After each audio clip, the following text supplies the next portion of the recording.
Perhelatan Akbar Expo UMKM Aceh yang dilaksanakan oleh Dinas Koperasi dan UKM Aceh digelar tadi malam dan tidak kurang dari 300 UKM mengambil bagian dalam pameran Expo UMKM Aceh tahun ini. Dan kegiatan Expo yang dibuka secara resmi oleh PLT Gubernur Aceh Nova Iriansyah yang ditandai dengan pemukulan rapai yang turut didampingi oleh Kepala Dinas Koperasi dan UMKM Banda Aceh. 2, 1. PLT Gubernur Aceh Nova Iriansyah saat meninjau stand pameran Dinas Peternakan Aceh disambut Kepala Dinas Peternakan Aceh DRH Rahmandi MSI. Nova Iriansyah kagum terhadap hasil produk UMKM hasil peternakan saat ini. Pada kesempatan tersebut Nova Iriansyah ikut mencicipi panganan yang digelar di stand Disnak Aceh dan berharap kepada pelaku usaha untuk meningkatkan kualitas dan higienis produksinya. Harapannya semua harus produktif, harus inovatif.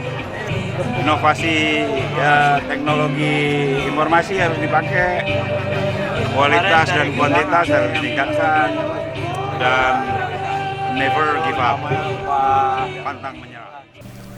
Dinas Peternakan Aceh dalam pameran Expo UMKM tahun ini tampil lebih inovatif. Menurut Kepala Bidang PPHP Dinas Peternakan Aceh, DRH Ruhati, di samping menghadirkan produk makanan juga menggelar produk pupuk organik dari kotoran hewan.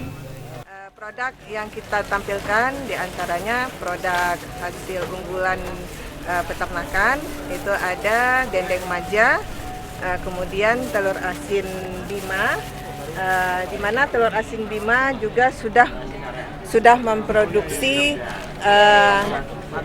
salted egg yolk. Di sini memproduksi kentang dengan tepung dari telur asin. Kemudian kita tampilkan juga produk pupuk organik kita, yaitu produk dari Hanasa.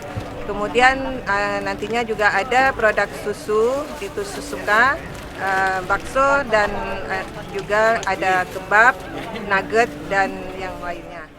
Expo UMKM Aceh tahun 2019 juga diikuti oleh UMKM dari Sumatera Utara, Jakarta, dan Malaysia, serta akan berlangsung selama 5 hari.